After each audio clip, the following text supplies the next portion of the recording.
curs 2020-2021 de l'Aula d'Extensió Universitària de Premià de Dalt.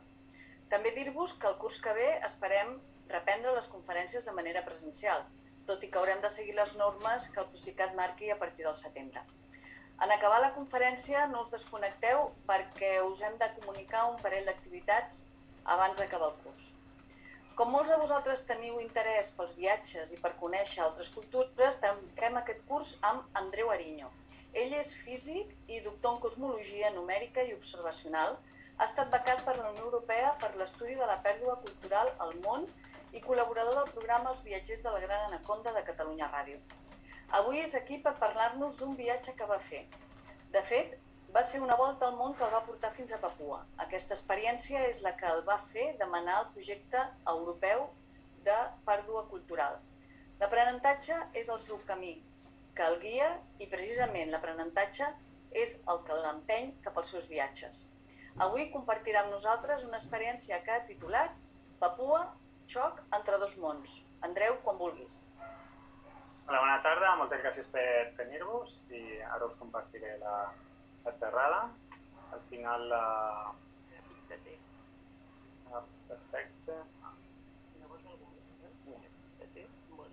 El títol ha canviat de xoc a contrast, però és molt similar. I res, com està dient la Rosa, el que a mi m'agrada molt és l'aprenentatge i al final el viatge no és més que un aprenentatge en si mateix. I us faré a través d'aquest viatge que jo vaig tenir fa 5 anys, de fet, tot l'aprenentatge que vaig fer d'aquesta cultura de Papua i de la nostra pròpia cultura, en part també, per aquests contrasts. I això és el que us intentaré transmetre en aquest temps de pandèmia en què no podem viatjar i aquests llocs com Papua és un lloc molt exòtic. Estic molt content d'estar amb vosaltres. És una llàstima que no puc estar presencialment. També m'han dit que soc l'últim que tanca el cicle de xerrades remotes o virtuals o online. Això també és una oportunitat. A més, és la meva primera xerrada online. Sempre m'agrada molt interactuar amb el públic i demés, i aquí, per desgràcia, ni us podré veure ni podré fer preguntes com m'agrada fer, però veurem com surt i al final de la sessió podeu anar fent preguntes i intentar respondre el millor possible. Doncs comença amb la Papua i la Papua que jo em vaig trobar, que em va trobar a mi, jo soc l'Andreu Ariño Prat, m'ha dit la Rosa, si busqueu el meu nom a internet, a cop sense la NY, només una N, la primera notícia que us apareixerà segurament és o la meva tesi doctoral o aquesta, Spanish Student Arrested at a Demonstration in Skopje. Aquest és el primer contrast que ha quedat reflectit un poc en la meva biografia, que és, ja us ho explicaré al final de la xerrada, però jo m'esperava anar a una manifestació i fer fotos, com veieu tinc la corretja de la càmera, i no, a Indonèsia, que ara us explicaré per què Papua hi ha una part que és Indonèsia i una part que és un estat independent, no es pot fer fotos a manifestacions i menys en aquest tema sensible de la independència de Papua o el moviment un poc d'alliberar Papua del control del país. I ara us faré uns pocs 5 anys.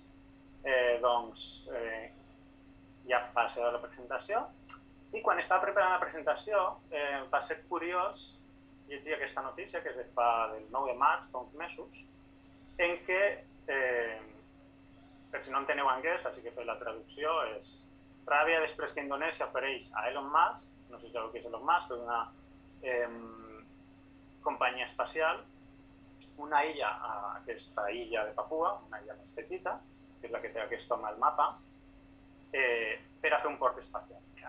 Si hi ha un contrast més gran en aquest món, jo crec que podria ser un port espacial, és com la tecnologia més avançada que tenim ara, amb l'illa de Papua, que és una manera de viure, de veure, d'entendre el món completament diferent. Veus? I, per exemple, el titular diu que els residents de Biak, que seria aquesta illa, que està molt prop de la illa més gran que és la de Papua, es queixaven perquè desplaçarà la gent. I aquest home, que ara us explicaré després qui és un que forma part del moviment de Papua Lliure, que es diu, que és aquesta bandera, que és la bandera que simbolitza la Papua occidental que vol lliberar-se de l'estat indonesi, I clar, és aquesta gent, la pròpia que està reivindicant que l'estat indonesi no ofereix que la seva terra per a fer una cosa tan avançada com seria un port espacial, que sí que té un impacte sobre l'ecologia i sobre la pròpia gent. No només cada gent, sinó també l'ecologia. Aquesta és en la mateixa illa. Jo vaig estar allà, quasi totes les fotos que vegeu en la xerrada seran meves, és un parell, que si em dona temps us explicaré. I aquesta foto la vaig fer jo, jo estava amb uns d'allà de Papua, perquè jo en aquest moment del viatge viatjava sol, molt fent autostop i una dinàmica molt laxa, s'integrava molt amb la gent, i una part d'aquesta integració és aquest home i uns altres gent major que em va mostrar la seva pròpia illa. I aquest cranc, això és un cranc, és el cranc de coco o de cucutè, és el cranc o l'antròpod més gran del món, que tenen allà i és una espècie que per ells és natural. Per què l'home aquest l'està agafant? Perquè l'estava comprant. L'estava comprant per a menjar-se'l. És una espècie que està molt en perill d'extinció, que si estiguera a Europa estaria superprotegida, mimada, i hauria que pagar entrar per veure'ls, i allà no, allà simplement, com no tenen el concepte de què és allò que és tan preuat, perquè encara no ha arribat a percebre aquesta pèrdua d'una espècie com aquesta tan icònica, doncs l'estan comprant. La pròpia ecologia que estan preocupats per conservar, com aquests dos coets serien l'espècie de l'Elon Musk, del SpaceX que es diu, i com estan aterrant, és una tecnologia molt avançada, contrasta molt amb la mentalitat d'aquesta gent que no sap encara ni els seus propis recursos, el seu propi valor, i simplement ho fan. Es compren un cranc, crec que costava l'equivalent a €1,50 per fer un brou, i ja està. Aleshores, el titular que jo utilitzaria en aquest cas seria aquest. Allà és quan vaig entendre que Papua és un lloc que la resta del món no sap que existeix. De fet, no sé si sabríeu situar-me en el mapa, ara us posaré on està. I Papua, o la gent de Papua, no sap que existeix la resta del món. És allà com una falta de comunicació. Perquè són dos mons tan diferents que no s'acaben d'entendre, i això és el que us intentaré transmetre en aquesta xerrada, en aquesta hora, entrar aquest món de les meravelles, l'Alicia en el món de les meravelles, i baixar pel cau del conill, i que vegeu un poc la seva visió del món com contrasta amb la nostra, i amb aquesta hora, que és molt poc, molt limitat, veure que el que és la dimensió humana, la dimensió de comprendre, de viure, d'experimentar, és molt gran. I Papua és, per a mi, un dels exemples que queden al planeta més grans d'aquesta diversitat humana de possibilitats que hi ha. I utilitzaré el meu propi viatge per a mostrar-ho. Això ja us poso en context. El que contrasta molt de la Papua són les dues Papues, que ara us explicaré. Hi ha una Papua que està dominada per Indonèsia, que és aquesta Papua occidental, i una altra Papua, que és un estat independent, però que realment està dominada per Austràlia, que és el poder econòmic, el poder desenvolupador, el poder de fer infraestructures, economia, menjar, indústria, és a dir, tot. I això tot ve per la història colonial, al igual que en Àfrica es feren fronteres que es tiraren en tiralínies, a Papua va passar més o menys el mateix. Aquí us parlaré d'aquest home amb la samarreta més avant, però us poso un exemple de les dues banderes. Com ja us he mostrat, és la Papua occidental i la Papua oriental, que és Papua Nova Guinea, que és aquesta la creu del sud, i una papallona típica d'aquesta illa. No una papallona, perdó, una au del paraís, que és un plomatge molt ric. I com veieu, aquesta línia divideix els dos mons, els dos colonitzadors, i a través de la xerrada veieu com tindre un tipus de colonitzador o un altre afecta molt la teva pròpia cultura o com et desenvolupes. I això a Papua es veu molt gran i és un aprenentatge que jo vaig tenir molt. Com els asiàtics colonitzen d'una manera i els occidentals colonitzen d'una altra, i els afecten de maneres molt diferents, les dues en general negatives, però tota una dimensió molt gran. També vull fer el contrast entre les dues Papues i la Papua i nosaltres, ja ho sé. El primer que contrasta de Papua, si sabeu un poc d'allà, és les llengües. És a dir, Papua és la segona illa més gran del món, només darrere de Groenlàndia, Groenlàndia és una illa que viu molt poca gent, crec que 40.000 persones només. En Papua viuen uns 5 milions, crec, de persones, més o manco, i es parlen aquests 5 milions entre 1.000 i 1.500 gent, que els lingüistes tampoc s'han de posar d'acord, i aquí veieu un mapa de la diversitat lingüística de l'illa. És immensa. O sigui, és tan gran. Com es parlen 1.500 llengües en un lloc que és gran, però tampoc és tan enorme. Hi ha un zoom d'aquesta cantonada i veieu com hi ha illes, illetes i franges molt petites de grups lingüístics diferents, que viuen un al costat de l'altre, però entre ells parlen llengües diferents. Perquè per a ells mantenir la llengua és un símbol d'identitat, un poc com passa aquí també, i es construeixen llengües constantment, simplement perquè hi ha una separació de dos grups i un s'enfada amb l'altre, aleshores canvien el gènere de totes les paraules o canvien l'ordre de les frases, és una manera de crear una identitat. I això, aquesta fragmentació, aquesta oposició, aquesta rivalitat crea. I com veieu, aquesta ratlla que està feta amb tiralínies realment no marca res, perquè als dos costats és més o menys igual. I connectant amb les llengües, us vaig a fer un incís molt breu abans de començar un poc que sigui el meu viatge, que és que em vaig trobar a Papua Nova Guinea, que allà ja us mostra la influència occidental. Per exemple, aquests són dos lingüistes i que tenen una aproximació molt diferent a la protecció de les llengües. Aquests estan finançats per el SIL, que es diu Summer Institute of Linguistics, que és una organització religiosa dels Estats Units, que el seu objectiu és traduir la Bíblia, a totes les llengües del món. Perquè així ells pensen que és la manera que la paraula de Déu s'aproxima més a la pròpia. Aleshores, l'objectiu d'aquest institut és aquest, és traduir les llengües. Què han fet? Han anat a Papua, com és el lloc on més llengües hi ha del món, són més i treballen. I treballen molt amb voluntaris. Aquest era el Nelson, que portava 30 anys vivint allà, són missioners més o menys, i són matrimonis, que es posen en meitat de la selva, que no es pot arribar amb avió, a viure allà, i ells tenen que aprendre la llengua a través de contactar amb la gent i demés, i intentar fer una traducció de la Bíblia amb el seu coneixement. Després de 30 anys només han traduït el Nou Testament, l'Antic Testament, que és molt més complex, no han pogut. I jo vaig fer una entrevista amb ell perquè es va visitar un poc de casualitat i em va mostrar, i aquí, com veieu, és una imatge religiosa, que està a la fotografia de setmana. I a l'altre costat està la Bala, que és una dona de Papua, també fa el projecte de la Bíblia, però és un altre institut que està adjunt d'aquest, i ho fan al contrari. Ells aprenen anglès, i aprenent anglès, els locals són els que intenten fer aquesta traducció. Hi ha una part positiva i una negativa, com tot.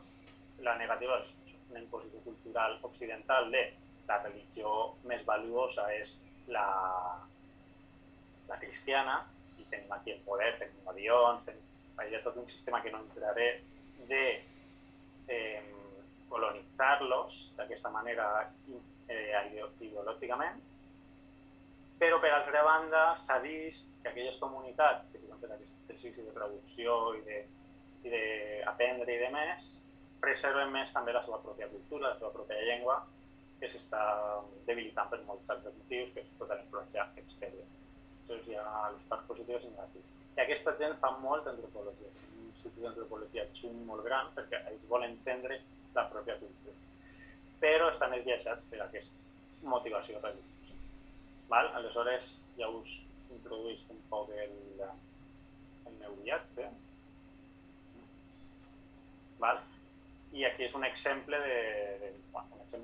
l'itinerari que vaig fer. Jo vaig començar per Sorong, vaig travessar a peu i fent autostop tota aquesta península, i després ja vaig sobretot viatjar amb vaixell, que està a l'illa de Biak, que us estava parlant al principi, que volíem fer el port espacial, i creuar la capital. Aquí ja vaig creuar tota Papua.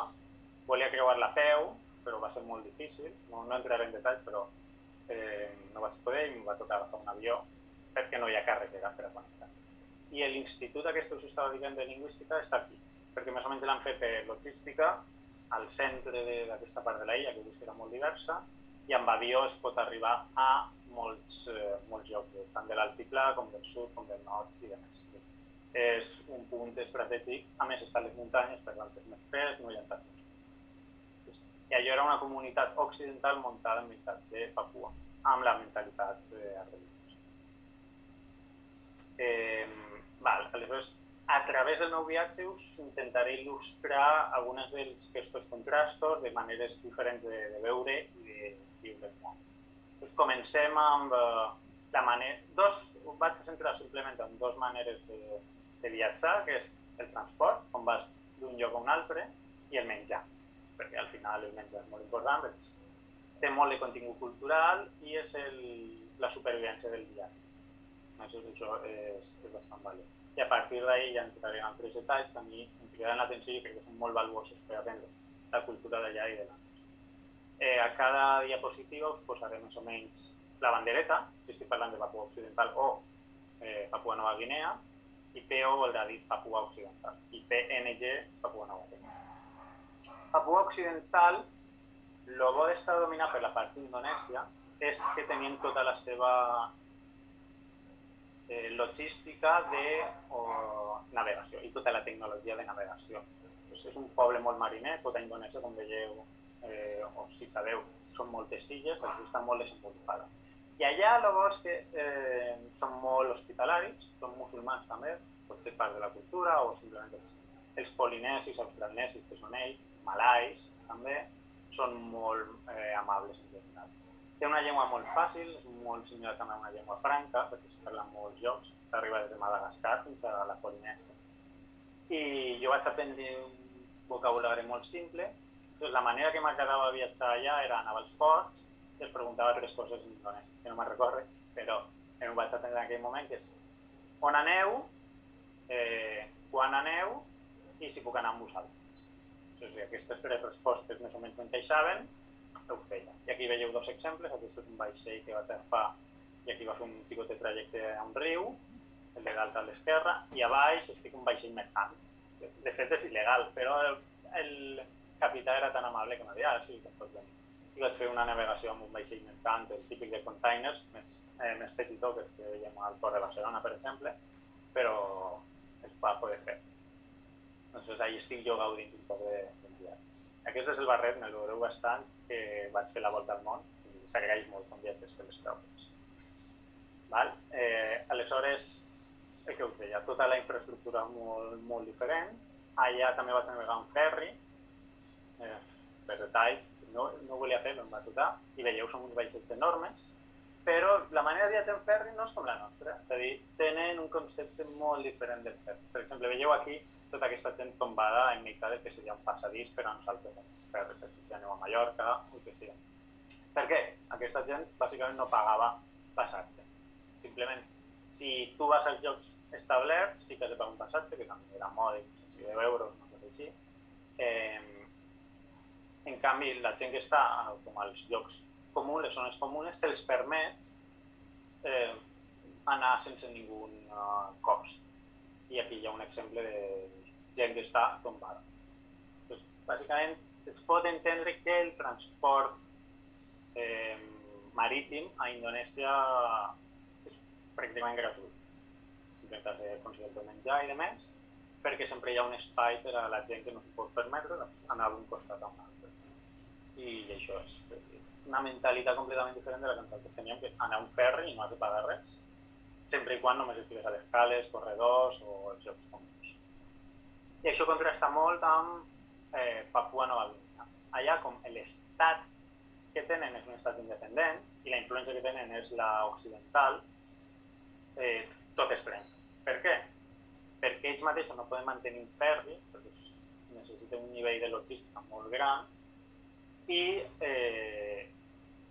la tecnologia que els arriba d'Occident, per exemple, és molt limitada, perquè per a les seves necessitats no encaixen. La tecnologia que els arriba a ells és aquests dinguis o banana boats, els diuen allà, perquè eren com llargs i estirats, com una banana, i això era el seu ferri realment. És a dir, aquesta és la seva manera de viatjar. I veieu la gent que hi ha. Hi ha una vintena de persones que han de navegar amb aquesta embarcació. Jo vaig navegar també amb ells durant unes 4 hores per meitat de la mar, amb les zones, que anàvem, veieu que hi ha 2 motors fora a borda, es tenien els 2, anàvem molt ràpid i anaves pegant bots.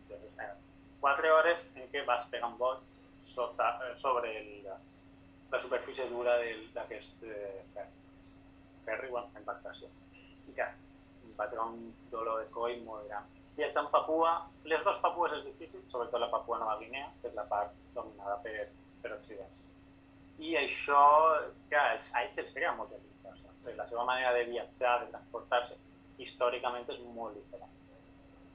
Aleshores, un altre exemple és els rius fan el mateix. Allà tenim rius molt grans. Un dels llocs que s'ha de visitar del món, en teoria, és el riu Sèptic, que està a Papua Nova Guinea, perquè hi ha tota una tradició cultural molt gran, però el transport allà és difícil. Com és riu i no n'hi ha onades, ho carregaven més. I aquí vaig comptar que eren unes 30 persones.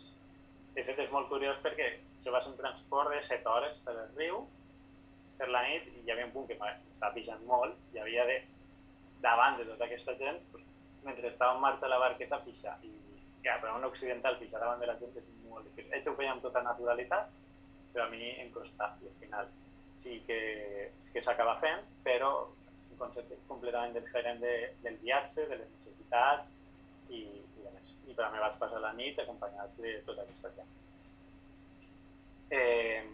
Això contrasta molt amb el transport tradicional que arriba de la part polinèsia o la part indonèsia, en què ells és un poble que és navegant. Aleshores tenen aquesta tecnologia que es diu de balancí, en català, que són aquests pals que estan paral·lels a la pròpia embarcació, que seria una canoa normal. Això dona molta estabilitat. I això pot fer distàncies molt grans.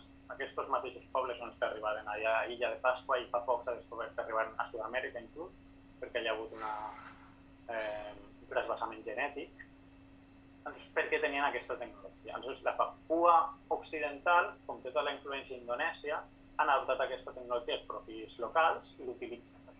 Per a ells el transport és molt més fàcil, molt més còmode, molt més estable, molt més segur. I poden recórrer grans distàncies d'una manera molt més econòmica i a més això els dona un accés a la pesca, perquè en el cas de la Papua Nova Guinea no tenen pesca, simplement perquè les embarcacions que tenen són poques, són occidentals, de fibra de vidre, que ells mateixos no poden fabricar, perquè aquestes són de fusta i ells sí que poden fabricar, i aleshores les dediquen a transport, només transport, no poden dedicar-les a la pesca. I les embarcacions tradicionals de Papua, de les 2 Papues en general, són aquestes, que és un tronc molt llarg, que fan un buidat per dins i amb això ells viatgen. El problema d'això és que és molt poc estable, perquè es pot fer un balancí i caus a l'aigua. Aleshores, com veieu, aquest és el mateix, un tronc buidat, i aquest, el riu Sèptic, que és on estava, és molt bonic perquè la proa està molt decorada. Veieu aquí que hi ha una decoració molt bonica. Aquest és un zoom. El propi nas d'aquesta figura antropomorfa és un asa per agafar la canoa i desplaçar. Però aquest és el transport tradicional, es pot veure que no té aquests balancins per a donar estabilitat. I això els limita. Però realment el transport que es fa quan no és fluvial o marí és per terra i només allà mai han tingut històricament animals de càrrega, no han tingut cavalls, no han tingut bous i toros i coses així. L'única manera que tenen de desplaçar-se és a peu.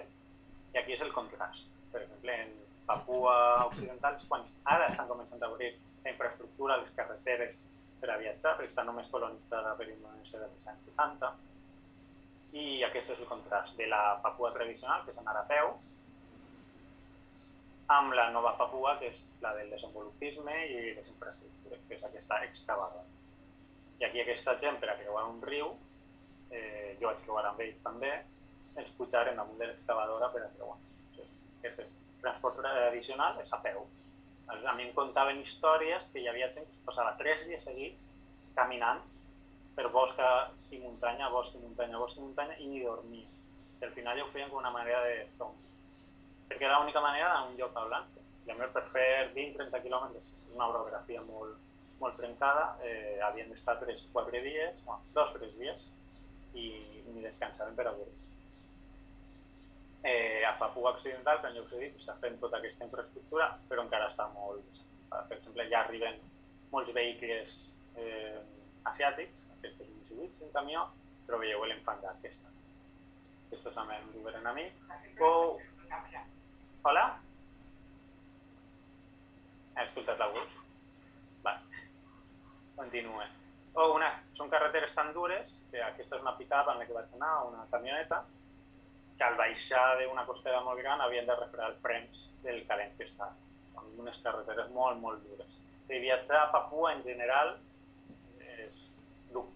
No hi ha una manera fàcil de viatjar, a no ser que sigui amb avió, bàsicament. I això és el que feia. Jo a Papua anava amb avió no, però amb els locals contínuament, i la manera que tenies de desplaçar-se és que hi ha un camió que fa de bus al dia i la gent va tan atapeïda que jo, per exemple, no tenia espai i dalt estic a dalt de la cabina del camió. És camió blau i allà anava molt bé, perquè tenia unes vistes genials. Va ser punt, me van dir, no, has de baixar perquè hi ha la policia. I em toca anar, i veieu aquest camió, la part de darrere penjats amb la motxilla, que després la poder posar dins, durant 6 hores. I quasi em caic 3 cops. Que és molt, molt cansat. Vaig quedar molt rebentat després d'aquest viatge i així vaig haver de fer uns quants. Va haver una que estava una pick-up i van ser 15 hores estant de peu, perquè eren 25 persones a una pick-up, aquesta és una camioneta, a un remolc, molt esgotador per camins que us podeu imaginar que són bastant terribles. I un poc fet el transport, que tenim el marítim, fluvial i terrestre, us passa a l'alimentació. La part positiva d'Indonèsia, allà tenen una cultura gastronòmica molt rica i això es veia contínuament. Allà tenim tota aquesta gamma de dolços o plats elaborats i cuinats com aquí, que seria un mercat típic de Papua Occidental. En canvi, a la Papua de Nova Guinea només tenen la seva alimentació tradicional, que és curiós perquè és el primer lloc on es sap que es va domesticar l'agricultura i la primera espècie que els humans està documentada que domesticaren fou la canya de sucre, que és el que estic menjant en aquesta foto. És una agricultura que no s'ha d'entendre com la nostra dels cereals, sinó més com uns jardins. Allà tenen uns jardins i tenen el cucute, tenen els arbres fruitals, tenen moltes plantes, tenen unes palmes que també es mengen, els arriba el moniato farà uns 500 i pico anys i tenen la canya de sucre. I la tenen això al bosc, van i tal. És molt relaxat perquè ells és un continu cicle com un jardí. El jardí no és tan estacional, sinó que va donant fruites i demés.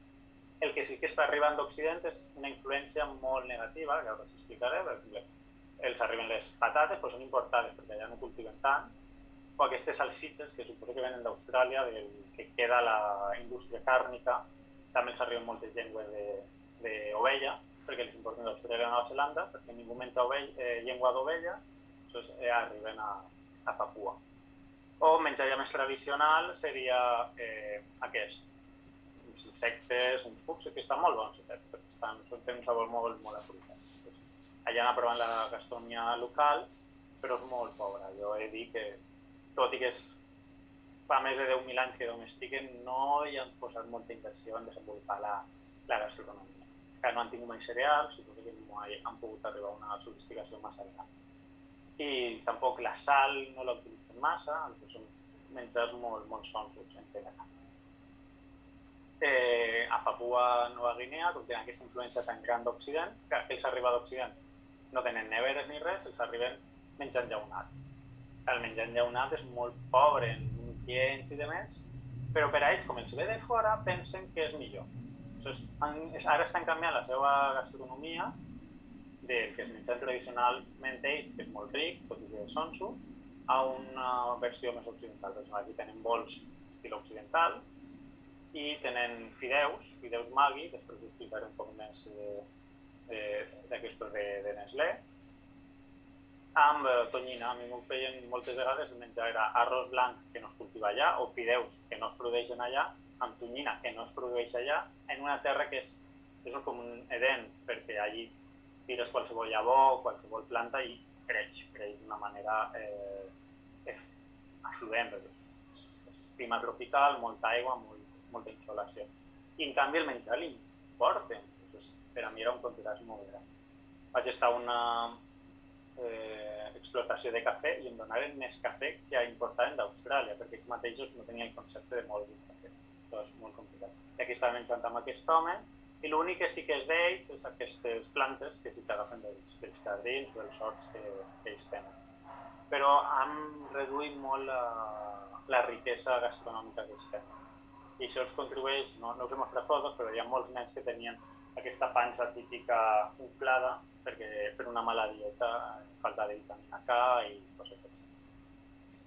I més de Papua Nova Guinea, que és un lloc que està molt desestructurat, perquè s'arriba, imagineu-vos, el que us estava explicant abans, de la cultura occidental amb la ideologia religiosa, a una cultura que ha estat pràcticament sempre despullada, que el concepte d'amor, de relacions i demés que tenen és molt diferent, i els arriben i els imposen el model occidental d'un estat, unes infraestructures, una escolarització, una economia de mercat que ells no entenen. Després us explicaré més, però això el primer cop que m'ho vaig veure va ser amb l'alimentació. I ara us preguntaria, què diríeu que és aquest lloc que té així tanta protecció i aquests filferros espinats i aquest és un guarda de seguretat? Doncs jo no sabia què era fins que m'hi vaig entrar, no tenia portes, no té finestres, només una porta, i és un lloc per menjar, seria l'equivalent a un restaurant nostre. I quan hi entres el que veus és això, uns barrots que estan protegint els treballadors. Per què? Per què hi ha aquesta infraestructura, aquesta logística? Perquè la societat que queda de Papua interactuant amb l'Occident està tan desestructurada que on hi ha un negoci hi ha diners, i on hi ha diners hi ha possibilitat de robar. Aleshores, hi ha molta violència estructurada a la Papua Nova Guinea, que no passarà a l'occidental, i els llocs per menjar és un lloc perillós per als propis treballadors, que ho han de servir per aquests foradets que hi ha als barrots molt petits, perquè la gent els intenta agafar els menjars, agafar els diners, i és d'una violència molt gran. En aquest lloc sí que tenien la taula i les cadires soltes, però hi havia alguns que estaven aferrats a terra perquè la pròpia gent els agafava i els llançava contra els barrots. Això ho encontrarem allà. És un nivell de violència tan gran que es veu reflectit en la manera que ells tenen de construir aquestes cantines, al final una espècie de cantina. Ja veieu com en elements molt simples de menjar, de transport, es veu reflectit aquesta interacció, aquest xoc, aquest contrast entre l'Occident i la seva pròpia cultura o les dues formes de colonització. De fet, d'Indonèsia no posa de res de llocs per menjar, però són normals. Són llocs per menjar que pots anar a un mercat o hi ha un lloc per carrer en què et donen a menjar fàcilment. I no hi ha aquest ambient d'inseguretat que és constant a Papua Nova Guinea. Ja us parlaré un poc fent la xerrada. I això es veu molt bé també als mercats. Els mercats de Papua Occidental venen influïts per Indonèsia. Aleshores, com us estava explicant abans, ells tenen aquestes embarcacions heredades dels indonesis que utilitzen per a la pesca. Hi ha un mercat de peix aquí molt ric, hi ha pops, hi ha tonyines, hi ha molts tipus de peixos. En canvi, i també tota aquesta varietat de dolços, un mercat molt ordenat, i aquesta gent, si veieu aquí, són indonesis, que tenen una fisonomia diferent dels de Papua. Això no s'ho he dit, la paraula Papua ve segurament, no sap molt bé, del pèl rissat que tenen els natius. D'una paraula indonèsia que significa això, pèl rissat. En canvi, els indonesis o els australianesis tenen pèl llis i una fisonomia més clara i més fina. En algun cas es veu molt clarament aquest contrast. Però la diferència amb el mercat en Papua és molt més desestructurat, normalment solen ser al terra, amb productes molt limitats, com diu aquí, només les plantes aquestes de mercat. O aquí, mira, veieu qui patrocina aquest mercat, aquesta coberta. No sé si es veu bé, però hi posa Maggi. Són els fideus aquests Maggi instantanis. Si Nestlé ja està fent una influència en aquest país, de poder vendre un poc més, i s'està trencant la pròpia alimentació d'ells, simplement per que aquest mercat mundial i de globalització creix. i fins al punt que els paga o els patrocina una coberta per a que ells puguen menjar fideus quan no ho necessiten perquè viuen en un lloc en què la pròpia terra és tan rica que els pot alimentar com a mínim fins ara. I aquest és el contrast entre els dos tipus de mercats. Una altra cosa que es veu constantment és la construcció. La construcció tradicional a les dues papues és més o menys igual, tot i que canvia depèn de la cultura. Si hi ha tantes llengües, també hi ha moltes cultures. Doncs hi ha cultures que es construeixen de manera diferent. Sembla que aquesta és una casa llarga, que es diu, en què la gent, aquí a l'esquerra hi ha una plataforma i hi dormen, i a l'altra part fan com la vida més social. O aquestes casetes que són més elevades per allunyar-se de mosquits, inundacions, fred i calor, i tot això. Però ja els està arribant la influència dels indonesis, que tenen una estètica molt curiosa, i aquí veieu com s'ha construït aquesta casa monumental intentant reflectir l'estructura d'un barco, que a nosaltres a Occident també ens pareixeria molt cridaner. I això està passant a Papua Occidental perquè tenen aquesta influència dels indonesis, que la concepció de l'arquitectura és bastant diferent de la tradicional de Papua. El mateix passa a Papua Nova Guinea, aquí també són dos tipus de construccions, un de costa i un de muntanya. Els de muntanya solen ser més tancats perquè fa més fred, els de costa solen ser més oberts. Però també, com jo vaig veure, s'està arribant la influència occidental, sobretot a través dels missioners, i aquí veieu un intent d'església, i han agafat els còdols que tenen, les pedretes, perquè per als missioners la idea és que les esglésies han de fer de fet, com a Europa. Van intentar fer una església amb moltes pedretes reduïdes, amb cement, han de fer aquest. Ja veieu com està canviant la concepció de com es viu. De fet, parlant ara de missioners, un apunt molt breu, jo quan viatjava per Papua Nova Guinea em preguntaven: tu ets missioner o ets refugiat? Perquè no estan acostumats a tenir viatgers. El concepte del viatger allà no existeix perquè és tan difícil que la gent no hi viatja allà. Els pocs occidentals que es veuen són o perquè es van a fer de missioners o perquè són refugiats que venen de tot l'Orient Mitjà, l'aparença podria passar per Síria també, i passen per tots aquests països per intentar arribar a Austràlia. I en aquest sentit es poden confondre per missioner. Un altre contrast gran és entre la vida tradicional d'ells i com els arriba tot el món exterior. Els arriba en molts casos a través de la comunicació o els telèfons. Ja, com veieu aquí, és un mercat a Papua Nova Guinea que es dedica simplement a un negoci, pagues €0,5 o això, una cosa així, poc menys potser, i es recarreguen el mòbil perquè ja tenen la base. Hi ha molts llocs on l'electricitat no arriba. També a Papua Occidental estan fent tota una infraestructura molt complexa, molt gran, de fet torres de comunicació mòbil en meitat del no-res, que no arriben ni els vehicles pràcticament, però allà han fet una torre de comunicació que dona cobertura a molts quilòmetres a la redona, de Nokia, és tecnologia de Nokia, i us poso aquesta foto d'aquí dalt, que van a marcs i fletxes, perquè aquesta gent que anava en direcció contrària em veren i el primer que feren va ser extragueren el seu smartphone, es feren una selfie amb mi i la manaren al següent poblat al que jo anava, que estava unes 5 hores de camí, i per a que quan arribara allà em reberen. Aleshores, aquest contrast entre gent que encara va caminant 5 hores, casa amb arc i fletxa, però té un selfie i pot enviar una foto de estic en occidental i va cap allà, quan arribés a fer-ho. Aquest contrast constant entre què esperaries, el que és, i com s'adapten al món que els arriba des de fora, de moltes maneres. I a més ho vaig veure en l'escola. A Indonèsia, no us he posat fotos, però tampoc m'hi vaig centrar molt. És una escola que és estatal. L'estat diu com ha de ser, amb uns uniformes i ensenyen una disciplina més de l'estat indonès. En canvi, a Papua, l'escolarització la fa sobretot de missioners i les esglésies. La majoria d'escoles que hi ha estan associades a alguna institució religiosa. Jo vinc, com veieu, de l'acadèmia. Jo l'educació m'encanta. Mitja família meva és del món de l'educació pública. Sempre he pensat que era una cosa bona. allà a Papua Nova Guinea em vaig donar compte que depèn com es faci, pot ser molt perjudicial. Per exemple, aquí vaig estar en aquesta escola, que estava un poc perduda del no-res, i a dins de l'aula que ells ensenyaven a fer mandales. Aquests mandales que són teixits, això és una cosa que es fa del Tíbet. No és propi de la seva cultura.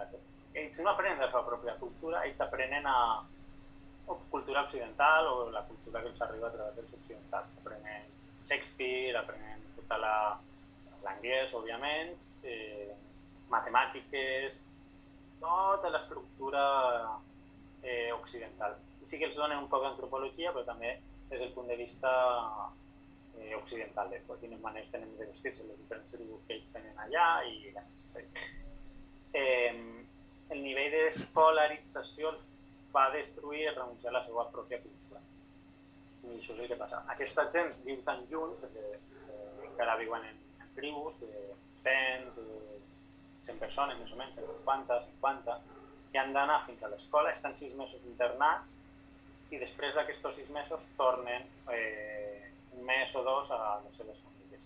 Aquest és el director de l'escola en la que vaig estar i els està aquí just des de la graduació i els està explicant als estudiants que quan tornen aquest mes i pico de vacances que tenen, en comptes d'estar en la família, amb els seus antecessors i demés, com els d'ells, els que han de fer és anar allà i dedicar-se a recollir cafè, perquè era com la forma d'obtenir diners per a pagar la pròpia escola. Era un cicle que s'alimentava, perdien l'estructura cultural perquè no la tenien, perquè estaven segregats de la seva família i quan tornaven a la família tampoc podien aconseguir aquesta cultura perquè eren simplement mà d'obra per aconseguir més diners per a pagar l'escola i aquest cicle s'anarà alimentant. La meva pregunta ja era, aquesta gent es dedicava a caçar cocodrils fa una generació. Per a què els serveixen les matemàtiques o tota la literatura de Shakespeare i demés. Hi ha una disfunció molt gran que ells aprenen i la utilitat del seu entorn. S'haurien d'aprendre com comunicar-se en el seu entorn i no està passant. I això crea tota aquesta societat desestructurada, que us està mostrant ja un poc abans, la inseguretat, de gent que ha dedicat molts anys de la seva vida, molts doblers també, molts diners, i en canvi no sap com aplicar-los, com desenvolupar-se. I hi ha aquest trencament entre la funció que hauria de ser l'educació, que és preparar-los per al món que han de viure, i el món que han de viure que és completament diferent. Un exemple molt bo és la foto aquesta de dalt, que posa School Truck, que seria el camió de l'escola, i que l'utilitzen per a transportar cafè també, perquè què és més important? Al final és tota aquesta part econòmica de tenir mà d'obra que treballa per a servir a Occident i tot aquest cafè, aquests sacs que anen allà dalt. Llavors, ahir és on vaig aprendre realment molt de quin tipus de colonització tens, quin tipus d'educació i quin tipus de formació s'està fent. Aquest director d'escola era una escola evangèlica, utilitzava la Bíblia per a justificar l'obediència i els deia que els estudis eren molt importants, però els estudiants podien arribar a primer ministre del país. Òbviament no tothom pot arribar a primer ministre. Hi ha molta poca satisfacció amb el sistema. I això crea molt de conflicte. Vaig continuant. Això ho vaig veure molt també a Papua Nova Guinea. Vaig tenir l'oportunitat d'una de les capitaletes que hi ha allà, que és l'E. Estan fent un festival també de final de curs en què els joves es disfressaven de les seves formes tradicionals de vestimenta. El que passa és que ho feien tot com una espècie de festival en un estadi que havien construït allà, com veieu les pistes d'atletisme aquí, i aquesta és la seva música tradicional, que són aquests tambors que s'agafen amb una mà i amb l'altra es van tocant. I fan una espècie de recreació, perquè ara ja utilitzen elements de plàstic, de cartó i de més per a fer-ho. El que més m'impressiona d'aquesta escena és que jo estava a les graderies i al final de l'esdeveniment es posava a parlar una noia que tenia uns 16 anys o això, que s'estava graduant, parlava un anglès impecable, i el que deia al públic, tota la gent que estava allà d'espectadors, és heu d'anar a l'escola, heu d'estudiar molt, treure molt bones notes, perquè així, quan us gradueu, el vostre marit pagarà més porcs per vosaltres i em vaig quedar com. És a dir, els estem fent arribar la llengua anglesa, tot el sistema educatiu, per fer un festival al mode occidental, en una infraestructura occidental, però l'objectiu final és tindre un preu més alt en el seu sistema de gestió de matrimonis i de més, que funciona molt amb compra d'esposes, no ha canviat. És a dir, Occident, o els missioners que han anat allà, no s'han preocupat d'una cosa que en principi hauria de ser més valiosa, que és que l'individu no ha de ser posseït per algú altre, això no ha canviat. És a dir, allà el valor més gran, perquè l'animal més gran que tenen domesticat és el porc, el teu valor com a persona o com a dona, en aquest cas, depèn de quants porcs poden pagar per tu, i aquest concepte, el sistema educatiu, no ha arribat ni a preocupar-se de canviar-ho, ni el sistema d'escolarització o de missioners que estan explicant tota la paraula de Déu i tot això. Aleshores, hi ha aquest contrast entre què realment s'estem fent arribar de la nostra pròpia cultura. Això és a Occident. A Nova Guinea, que és la part colonitzada per Occident. A l'altra Papua, que està colonitzada per Indonèsia, això no ho vaig viure. No sé si passa o no, però com a mínim no ho vaig arribar a viure i en aquestes dimensions. I ja anem a les dues Papues. També la part política, que és un poc el que les separa molt també. Jo estava parlant amb els de Papua Occidental i Papua Nova Guinea, i alguns de Papua Occidental me deien no ens importa que sigui un desastre, però volem ser lliures. I uns altres em deien no, és a dir, veient com estan els de Papua Nova Guinea, estem superbé amb els indonesis. Però hi ha aquest contrast. Ja tenen des dels anys 70, quan Indonèsia va prendre control d'aquesta meitat de l'illa, el moviment de Free Papua Movement, o Papua Occidental Lliure. Jo vaig tenir la casualitat de trobar-me amb aquesta gent, aquest és l'home que us he demostrat abans, que és un dels líders que en els anys 90 va fer a l'illa de Biak, que és la primera que us he explicat abans, desenvolupar aquest moviment de resistència a l'estat indonesi.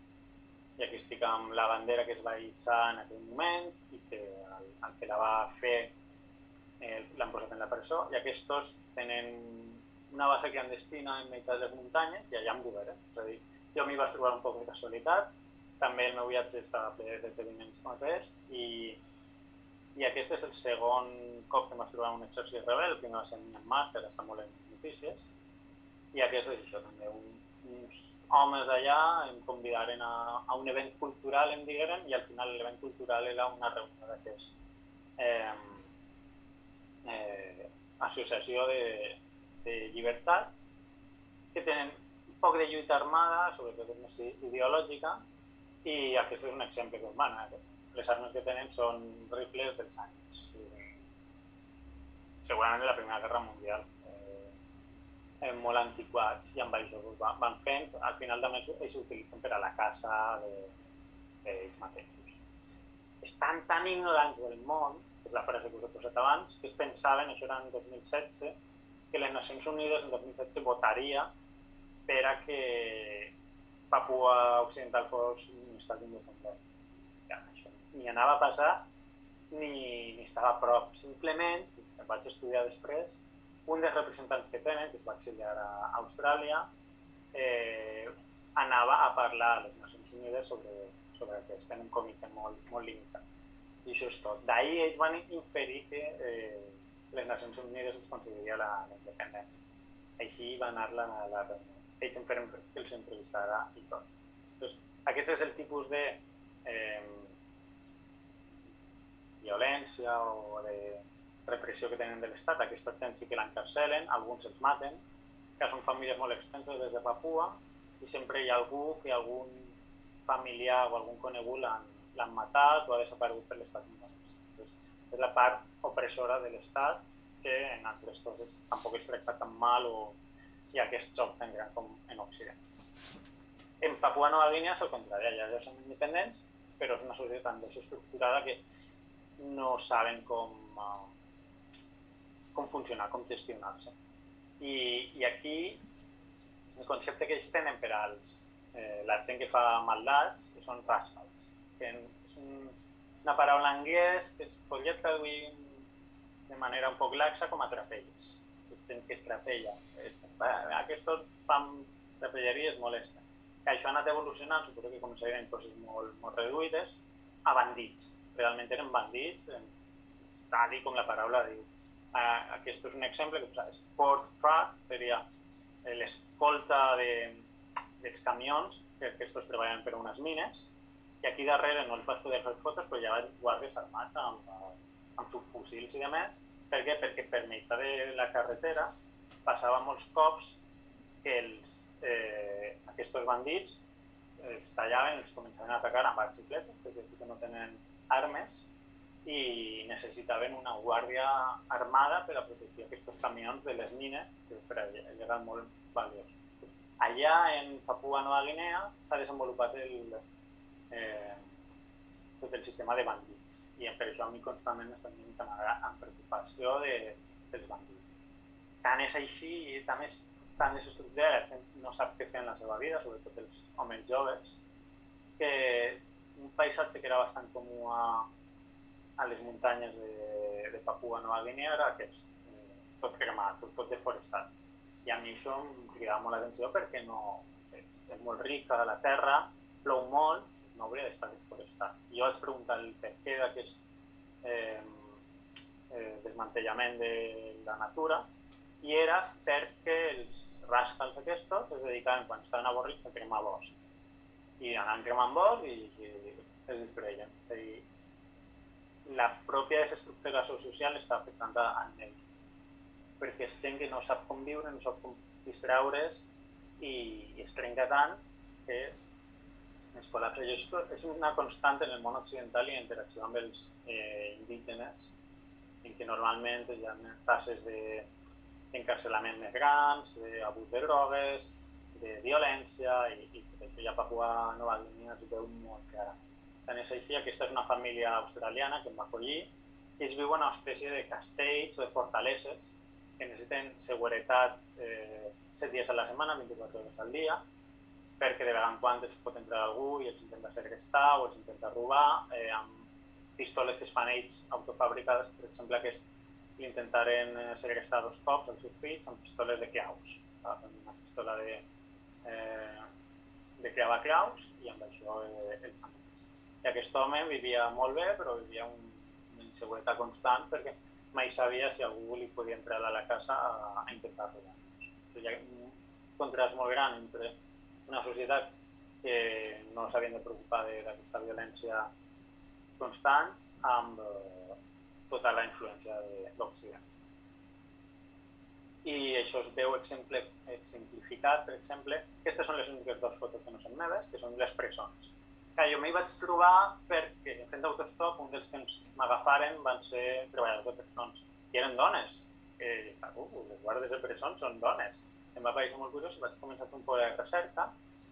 El sistema de presons de Papua Nova Guinea és molt curiós. Fa 100 anys allà no tenim presons. Fins que no arribaren els britànics, els primers que colonitzen d'una manera més sistemàtica, el concepte de presó era una cosa que en les seves societats no tenia sentit. Feien aquestes tanques, aquests recintes tancats, en aquests llocs compartits en què els posaven als de Papua quan feien alguna cosa que en el sistema occidental no havien de fer. I això, aquesta gent que posaven a la presó, se'ls morien als britànics i els britànics no entenien per què. Era gent sana, que era saludable i demés, i en el seu sistema mental la presó era una forma d'enriquir-se. Doncs per què se'ls morien o començar a estudiar-ho i demés és en anglès aquests aprengueren a dir la paraula worry. Worry és preocupació. Estaven constantment, no estaven acostumats. És una cultura que no està acostumada a estar allà i no fer res. Sempre han d'estar actius, és molt social. Estan preocupats dels seus jardins que es quedaven abandonats, de les seves famílies que no es preocuparen, dels seus porcs que no els alimentaren. Es preocupaven, no menjaven, no dormien i s'acaben morint. Llavors, la manera que han evolucionat les presons en Papua Nova Guinea tenen molts pocs guardes. Per exemple, en aquesta presó, que hem estudiat un poc la seva història, són uns 800 reclusos i només tenen 20 guardes, perquè ni els propis guardes es preocupen massa i els propis reclusos no es preocupen d'escapar tant, tot i que s'escapen molt, i quan s'escapen tampoc passa res. No, els guardes tampoc van a perseguir-los. I la manera en què han tingut de sobreviure és que els propis que ja estan a la presó, quan arriba algú nou, per allibar-li aquesta preocupació, comencen a jugar amb ell, comencen a fer jocs de cartes, interactuar, llegir. Com veieu, aquí hi ha un que està intentant tocar la guitarra de fons per a que les preocupacions desapareguen i els tornen a posar en comunitat. Ells mateixos han sabut com arribar a sobreviure amb un sistema autoimposat des de la mentalitat occidental que no encaixa per a res en la seva visió i manera d'entendre. Aleshores, una cosa tan nímia, tan simple com el sistema de presons explica aquestes diferències tan grans entre com els occidentals pensem que hauria de ser el món o com la gent de molts llocs del planeta el pot viure de maneres diferents. I així, més o menys, ho acaba la xerrada, les gents. El més bonic del viatge al final de la Papua que vaig conèixer eren les seves gents, la seva diversitat, la seva riquesa cultural. I tornant un poc a casa em vaig trobar aquest home que tenia la senyera, jo soc valencià però tenia la mateixa senyera, i que curiós. I és perquè els agrada molt el futbol i la gent que li agrada el Barça sap que la segona equipació molts cops és la senyera de la Corona d'Aragó i allà es veia.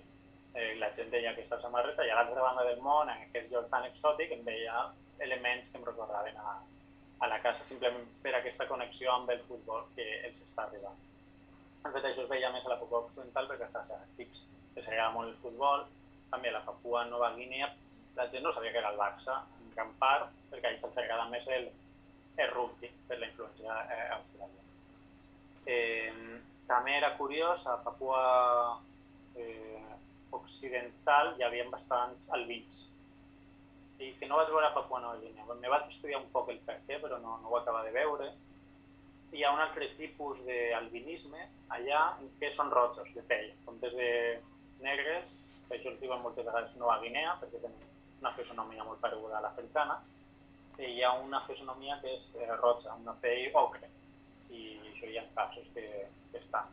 I en aquests casos d'albinisme, que veieu que estan molt tacats, però no és el mateix albinisme que tenim a Occident. Tenen els ulls blaus, com veu aquesta noia, i tenen aquesta característica. No sé si a Papua Occidental se'ls perseguia més, però que jo ja haig llegit, a Papua Nova Guinea, perdó, se'ls perseguia més, però que ja haig llegit no se'ls passa. I també tenen aquests cabells així lligats, perquè són pèls tan ondulats que la única manera de tindre són uns estructurats de cabells. El que és molt bonic també, la part positiva de la interacció amb els indonesis, que passa ja de fa molts centenars d'anys, tot i que ara l'estat indonesi qui la té, és que hi ha moltes famílies que són de sang mesclada. Hi ha prou interacció i no està basada en el domini, tant com en Occident, és a dir, nosaltres som els que tenim la raó i posem com el grosser, sinó que és un poc més la igualtat. I es veu, aquests dos nins, aquests dos xiquets, es veu molt bé. El fons té pèls ruigs, Papua, que són més rissats, i aquest pèl llis és més típic dels asiàtics. En canvi, el nas és més ample, aquests són fills d'una mescla entre les dos gens que habiten a Papua. Aquesta és la part positiva que es veia molt també a la Papua Occidental. Hi ha algunes zones de la Papua Nova Guinea que també havien arribat els australnesis, que es diuen, ja abans. I a Papua Nova Guinea també a la gent li agradava molt interactuar amb mi, perquè clar, era jo el rar, ni era missioner ni era refugiat, era un viatger que anava i m'agradava estar amb ells. Per exemple, aquesta és una tribu que me vaig quedar i veieu tots aquests nins, molts vingueren de més de 10 quilòmetres de distància a veure'm. Jo molts cops quan arribava a un lloc era com el circ de la ciutat o del poble o el que siga, i venien un home blanc o un home que està amb nosaltres, i per allà els pareixia molt clar i caminaven distàncies més o menys llargues per a poder veure. Tenen una manera de una fisonomia molt característica d'aquesta dona, que està fumant una pipa tradicional, i la manera que tenen ells de transportar sempre és amb aquesta bossa, que se la posen al cap i ells porten la càrrega. Els animals de càrrega de moltes de les cultures de Papua són les dones, són les que fan la majoria de feina física. Els homes fan més cuidar del jardí, dels porcs i també de mineria per a fer tots els utensilis d'estrals de pedra i de més tradicionals. I aquí, com podeu veure, hi ha un contrast molt gran de la gent de la costa, que és més fina també, i la gent de l'interior o de les muntanyes, que veieu, va molt més abrigada perquè fa fred, i solen ser més robustos. Aquests són els dos tipus de personalitats que es poden trobar a la Papua Nova Guinea o a les Papues en general. I ja, tornant a l'inici de la xerrada, que és aquesta detenció meva, aquesta és la manifestació per la que detingueren. Per sort, després vaig poder anar a un edifici des de un poc ocult, vaig poder fer aquestes fotos, i aquesta és la forma tradicional que tenen algunes de les tribus de Papua de vestir-se, que tenen al penis, tenen una espècie de carabassa allargada, que es diu coteca, i és l'única vestimenta que tenen. Se rodegen els testicles i es posen en una funda del penis, i aquesta és la que tenen. I aquests en la manifestació anaven vestits de la seva manera tradicional. Aquestes banderes són del moviment estudiantil. Aquesta manifestació era a Jayapura, que és la capital de la Papua Occidental, i era la zona universitària. I allí vaig anar perquè tenia curiositat per veure, òbviament, és una manifestació molt interessant com es veu, i els policies al veure'm em detingueren. Aquí està, veus, un exemple d'un policia indonès, aquest no va d'uniforme, però van armats amb armes molt modernes en comparació als rebels, que us he mostrat abans que teniu rifles dels anys 20-30. I aquesta és la Papua en què la seguretat o el concepte que tenen els indonesis de la seguretat sí que els imposen. I jo ho vaig rebre en la meva pròpia sang perquè em detingueren. Per això no passa res, però bueno, ahí queda. I els únics que poden fer fotos a les manifestacions són els propis policies, que tenien les meves dades també, perquè és policia corrupta. Em feren fotos a mi, prengueren les meves dades, i això, com els periodistes no poden anar a les manifestacions, no només els occidentals, sinó ningú periodista pot anar a una manifestació, els policies els venen les dades als periodistes i així és com arribar al meu nom, arribar a la premsa. De fet, també arriba inclús a la premsa catalana, en 2 o 3 notícies. Si busqueu el meu nom us apareixerà a VilaWeb, per exemple. Soc valencià, però com hi havia el meu nom i demés, diguem que era català. Però aquesta seria jo, aquesta foto sí que és de la manifestació a la que vaig estar. O la premsa d'allà d'Indonèsia, el polici, com els indonesis diuen a la policia. Doncs això seria un poc intentar entrar a aquest món d'Alicia en el món de les meravelles i espero que us hagueu entès més. Moltes gràcies per l'atenció i això no ha sigut detingut. I us deixo 3 referències per si voleu continuar un poc sabent més del tema. A mi m'ha ajudat molt a conèixer de Papua Nova Guinea el llibre que és de Pistola Germain Yasser, no sé si està en català, en castellà hauria d'estar, del Jared Diamond, i jo, com ha dit la Rosa, he col·laborat amb uns quants programes als Viatgers de la Gran Anaconda de Catalunya Ràdio, i allà si busqueu La Volta al Món d'Andreu Ariño trobareu la primera part, és quan vaig parlar de Papua, la segona part també parla un poc més, hi ha 2 parts i també faig un viatge creuant l'Amazones, allà em podeu trobar.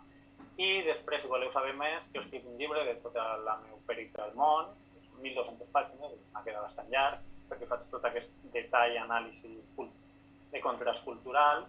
L'estic pendent de publicar, encara l'estic polint, perquè és molt llarg, jo soc dislèxic, si heu vist alguna falta d'ortografia a la presentació és per això. I està escrit, s'ha de polir un poc l'ortografia, però si algú de l'audiència el vol llegir o demés, puc passar la versió que tinc ara, només la part de Papua, que serà unes 200-300 pàgines, o el llibre. És a dir, si esteu interessats, demaneu el contacte a la gent de l'aula i jo estaré encantat de compartir en format electrònic, perquè ja no ho tinc en format físic, aquestes meves experiències i reflexions de la volta. Doncs us deixo aquí, torn de preguntes obert i moltes gràcies per tot. Moltes gràcies, Andreu. Si deixes de compartir pantalla, ens veurem tots i et vaig passant les preguntes que ens han fet els nostres socis. En Joan Maria Mateu pregunta una cosa que ja l'has apuntat a tu, però és que ell ha preguntat abans que l'apuntessis. Diu, existeix a Papua un problema greu de deforestació tan greu, per exemple, com a Borneo, a Java i Sumatra? Sí, de fet no he entrat en aquest detall, però sí, està deforestant molt. No arriba al nivell de Borneo, per exemple, que s'està desertificant algunes zones, també vas travessar per Borneo, però s'està arribant molt ahir per a fer tota la part d'oli de palma, que s'està usant molt, i sí, hi ha zones que s'estan destruint tot. El que està en procés molt iniciàtic encara, perquè com heu vist, les infraestructures són molt limitades. Primer han de fer les carreteres i tot això, però sí, és qüestió d'una dècada o dos, pot arribar al nivell de Sumatra o de Java. També fa una altra pregunta, el Joan Maria Mateu, sobre la indústria turística. Tu has explicat una mica que tu has entrat dins del país, però existeix indústria turística a Papua? No, ninguna de les dues Papues. El que passa és que la Papua occidental pot utilitzar la infraestructura que ja existeix dels indonesis i a la Papua Nova Guinea, com us he dit, no hi ha. És a dir, et confonen com a missioner o refugiat. Sí que és cert que gent amb molts diners pots contractar o una avioneta privada o un vehicle 4x4 per a tu que aguanta aquelles carreteres, que costa uns quants milers d'euros i aquesta indústria turística sí que existeix, perquè els australians aquests que em vas trobar sí que van fer un viatge, en un cap de setmana em digueren que gastarem 10.000 euros. Sí que hi ha indústria turística o d'alt nivell o anar a sofrir, que jo bàsicament sí que vaig experimentar en molta part del viatge, perquè era difícil transportar-se, difícil dormir, difícil menjar. Era difícil. Una altra pregunta del Joan Maria. Diu, Indonèsia és l'estat musulmà més gran del món. Quina religió prevaleix a Papua Occidental? Aleshores, els que siguin indonesis, que sí que tenen aquests cabells mellissos i a més són musulmans, haureu vist un parell de fotos en què anaven en pèl les dones. En canvi, els de Papua, els propis papuans, la seva religió és la tradicional i els arriba molt també la part de missioners, com a Papua Nova Guinea. Aleshores, han agafat més la part cristiana en combinació amb el seu animisme, aquesta sincretització. Aleshores, la majoria de papuans solen ser cristians. La Isabel Cartanyà, a banda de felicitar-te per la conferència, que l'ha trobat molt interessant, pregunta, l'albinisme és ample? Ample suposo que es deu referir a si és ampli, saps? Vull dir, si hi ha molt... Sí, va ser a Papua Occidental, vaig trobar, també és que, òbviament, crida molt l'atenció, perquè és molta gent de color oscur i després tens gent que és blanca. I ne vaig trobar uns quants casos, no vaig poder fer l'estadística, i ho vaig mirar amb els estudis que vaig fer d'un poc d'antropologia que s'ha fet i no és rar, és a dir, pot ser quasi un 1% de la població, no menys, no sé com així, però no era tan rar. Era més habitual aquest color vermell ocre que sí que jo no me vaig fixar tant, però també era bastant clar. Hi ha diverses persones que et feliciten. Un usuari que es diu Mil Camins, diu que ha estat molt interessant, moltes gràcies, Andreu. La Montse Puigsobirà també, molt interessant, gràcies, Andreu. Mentre van entrant preguntes, jo, si et sembla, te'n faig una que em crida l'atenció, perquè aquesta volta al món que tu vas fer va ocasionar que tu després hagis fet aquesta reflexió sobre Papua. i demanessis a la Unió Europea aquest projecte de pèrdua cultural que t'han atorgat. En què consisteix el projecte europeu de pèrdua cultural? Jo, sobretot en cas de Papua i en general cultures, com veiem que s'està perdent molta tradició cultural, em vaig preguntar, la meva formació científica, un poc d'homenatge a la meva formació, hem posat aquesta samarreta, aquesta camisa d'equacions, quina manera tenim de veure el món des del punt de vista de les meves eines que tinc com a científic convencional. I vaig crear aquest projecte en el que intento veure és una societat occidental una societat en general com quan té un xoc o una pertorbació és capaç de mantenir la seva càrrega cultural. Hi ha una part de modelatge i una part de fer dades i per això està col·laborant molt amb antropòlegs, està llegint molt i amb aquesta vessant tant física com antropologia intenta fer aquest projecte. La Carme ens pregunta, Papua Nova Guinea és un país perillós per les dones? Has parlat tu que hi ha molta violència, no? Sí, per les dones sí. És perillós per tothom i per les dones, com en tots els llocs del món, solen sofrir més i sí que hi ha una certa violència i abús cap a les dones, però també cap als homes. Suposo que està més sesgat. Com són famílies tan desestructurades, ara els obliguen. Abans la manera que tenien de juntar-se homes i dones estava molt estructurada per la societat i no hi havia massa conflicte. Ara els obliguen a tenir els matrimonis més convencionals, amb religiós cristià, i no saben com conviure amb això. També es dona molt a la beguda i sol passar que la dona, que no beu tant com l'home, és la que rep una violència, un abús. Sí. I a Papua Nova Guinea això passa molt. A Papua Occidental jo no ho vaig viure o no ho vaig notar tant, perquè, com us he dit, el procés colonitzador és bastant diferent, tot i que la part de missioners sí que els arriba.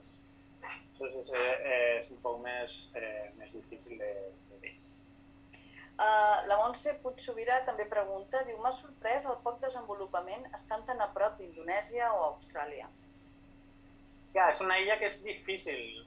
De fet, això ha estat al costat d'Austràlia, al costat d'Indonèsia, que és on estan les illes de les espècies, que és on volia anar Cristóbal Colom per intentar arribar a la Índia, i mai s'ha colonitzat perquè per nivells de malalties i per propis locals, que tenia una densitat bastant gran, no ha sigut fàcil.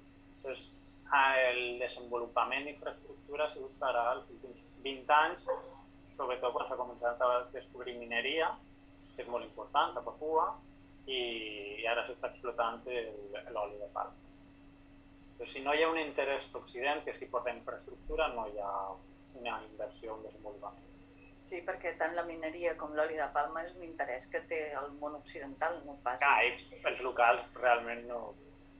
Tenen la mina més gran d'or del món, està a la Papua Occidental i Indonèsia, que és un dels motius que es diu que mai l'estat d'Indonèsia l'abandonarà, perquè la mina d'or més gran del món és interessant, no només tenen or, també treuen platí, també treuen coure, és molt gran. És una mina que està a uns 3.000 i escaig metres.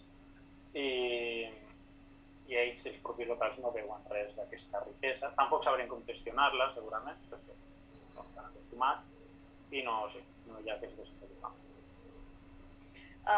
La Rosa Maria Comas pregunta, diu molt interessant, primer de tot el que has explicat, i fa una reflexió, explica, diu, experiències com la teva l'hauríem de tenir tots, o l'hauríem de viure tots. Sí, realment és molt enriquidor.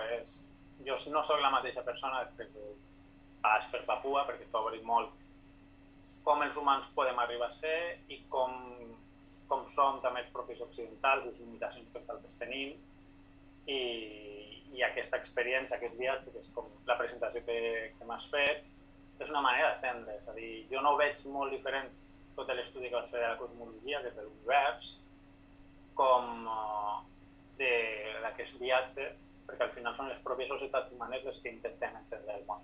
I ell té una visió del món molt diferent, i si tu no saps els teus propis límits, estàs perdent una part de la pròpia comprensió.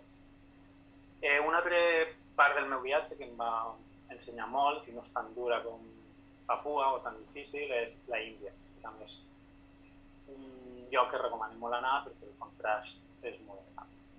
Aleshores, si a Papua no podeu anar-hi, la Índia és un poc més accessible i també és tan xocant, tan diferent, tan contrast amb el nostre propi món, que és una experiència vital molt important. Molt dur a la Índia, molt dur. Sí. Mentre esperem alguna entrada més, potser el Vicenç ens pugui fer un recopilatori de dades de l'audiència que hem tingut amb aquesta conferència. Hola Rosa, molt de gust, ja saps que sempre ho fem. Mira, primera dada important, hem tingut sostingudament, i això és molt important, un pic màxim de 27 assistents simultanis, el pic màxim de 27. I després portem, a hores d'ara, 75 visualitzacions, que és un nombre important, d'acord? I jo també, realment, m'ha impressionat, i aprofito la vinentesa, si em permets, perquè, clar, a vegades tens la idea idíl·lica, potser influenciada per una imatge més comercial, paper d'un viatge idíl·lic, d'anar al paradís, i clar, la conferència d'avui ha estat com una bufetada de la realitat, eh? Vull dir, jo t'ho agraeixo molt, Andreu, perquè he disfrutat molt escoltant-te, de veritat. Perdona, Rosa, si l'incís. No. Hi ha altres... Bueno, això és una experiència de realitat molt gran que vas contínuament enfrontant en el viatge. Sí, perquè no és només que vagis tu a conèixer una cultura nova, sinó és el xoc que provoca el veure com se'ls imposa una altra cultura, no?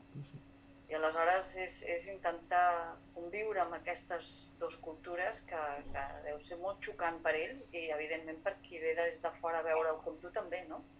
Al final jo sóc l'afortunat, perquè jo estic de pas, simplement. Ells són els que realment en el seu dia a dia han d'intentar compaginar la seva cultura de fa milers d'anys amb una cosa nova que els està arribant que no saben com integrar.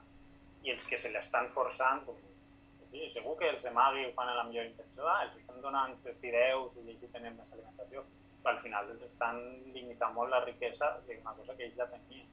No necessiten que algú de fora els venga tonyina enllaunada i llengües de vaca i arròs blanc.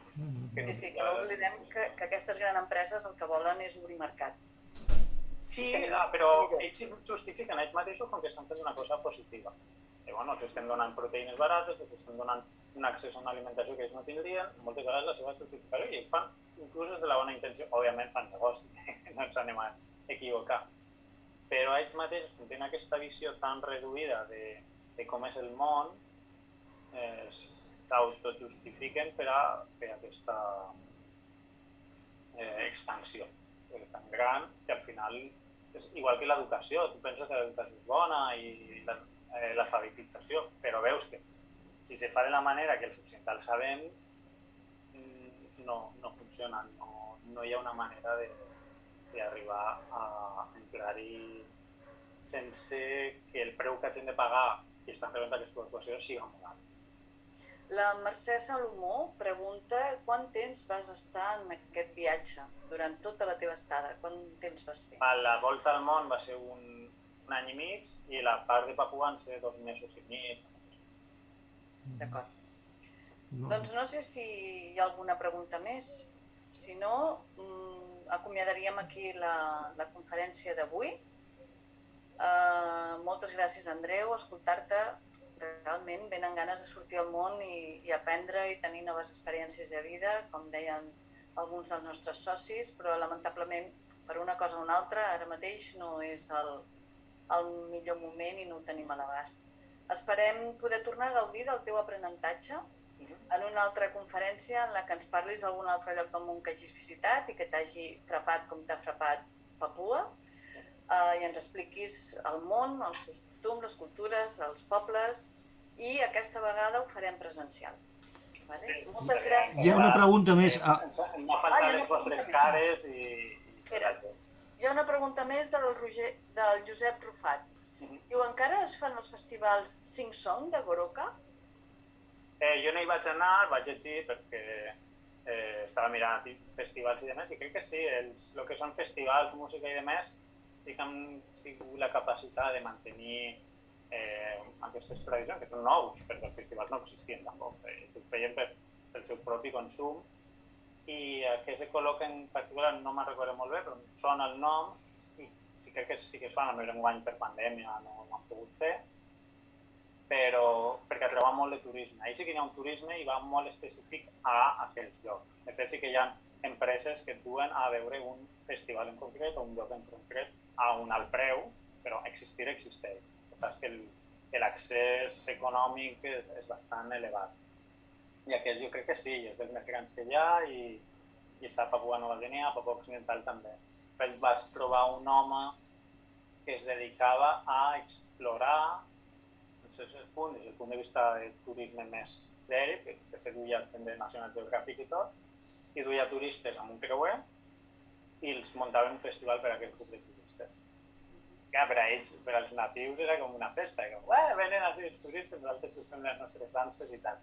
I l'home aquest, de fet, era cristià i demés, i els deia, les dones, tapeu-vos els pits, perquè no està bé que els occidentals vegin pits. I clar, els pareixia tan divertit això que s'hagueren posat sostenidors que els homes també es posaven sostenidors. Això s'anaven tots amb sostenidors i vaja, que s'han de posar tapar els pits, això està molt.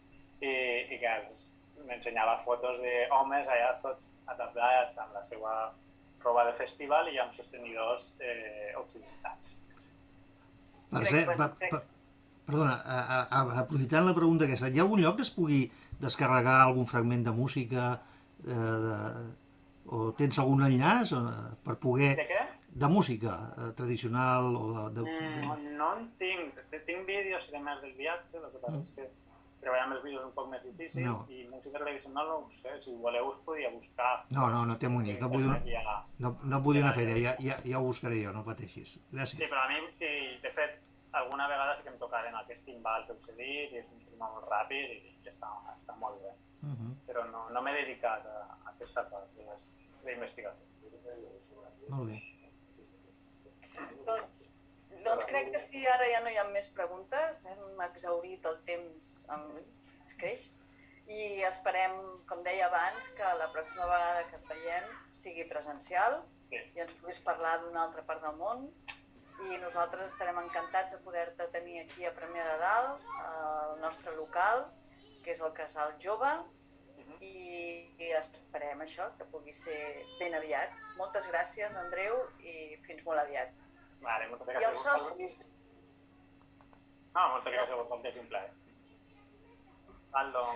Els socis no ho sabeu, perquè la Carme us ha de comentar un parell d'accions que farem les pròximes setmanes. Així que, Carme, quan vulguis, endavant. Adéu, Andreu. Adéu, Andreu. Hola, bona tarda. Em sentiu? Sí. Hola, bona tarda. Un parell de cosetes. Mireu, l'aula ha preparat una ruta, la primera ruta de l'aula per aquí al poble. I en diem, coneixeu... Espera't un moment, et diu, coneixem el nostre poble i és la primera ruta que farem sobre cases singulars, carrers i masies. Això ho volíem fer com a despedida del curs i ho farem el dia 30 de juny cap al capvespre. Rebreu un correu que ja us donarem tota mena d'explicacions, perquè aquesta ruta us heu d'apuntar. O sigui, clar, necessitem inscripcions. Aleshores, aquesta ruta començarà a la plaça de la Vila, a l'antic Ajuntament, i acabarà a la masia de la Cisa. O sigui que apunteu-vos perquè segur que serà molt bona. A més, ha estat una ruta preparada per una gran coneixedora del poble i una historiadora, que és la Cisa Fuixet. O sigui que esperem que us animeu.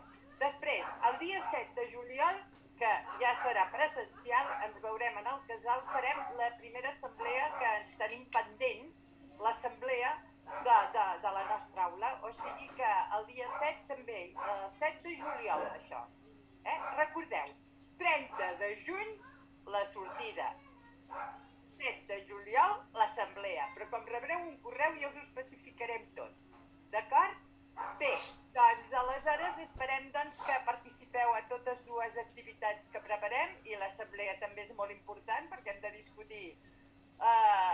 tal com està la nostra aula i bé, doncs ja ens veurem el dia 30. Fins llavors, bona tarda. Moltes gràcies, Carme. Només explicar-los una cosa als socis, i és que a la primera ruta que farem de l'aula demanem que us inscriviu, i ho fem només per un motiu, i és perquè serà una activitat oberta. Oberta vol dir que com tindrem suport de l'Ajuntament en aquesta ruta, al ser oberta i promocionar-la també l'Ajuntament, vosaltres rebreu el correu ja gairebé immediatament aquests pròxims dies perquè us pugueu inscriure, perquè evidentment tindreu prioritat davant de qualsevol altra persona. Per tant, per això, quan rebeu el correu és important que el contesteu, d'acord? I així doncs, podreu gaudir d'aquesta visita que ens ha preparat la CISA, que és molt interessant. Moltes gràcies. Aquí acabem la conferència d'avui i la del curs. Esperem que us hagi agradat, que heu disfrutat amb les nostres conferències. A partir del setembre més, i necessitem que participeu també a l'assemblea perquè haurem de redefinir una mica quines conferències voleu pel pròxim curs, el 2021-2022. Entesos? Moltíssimes gràcies a tots i ens veiem ben aviat. Gràcies.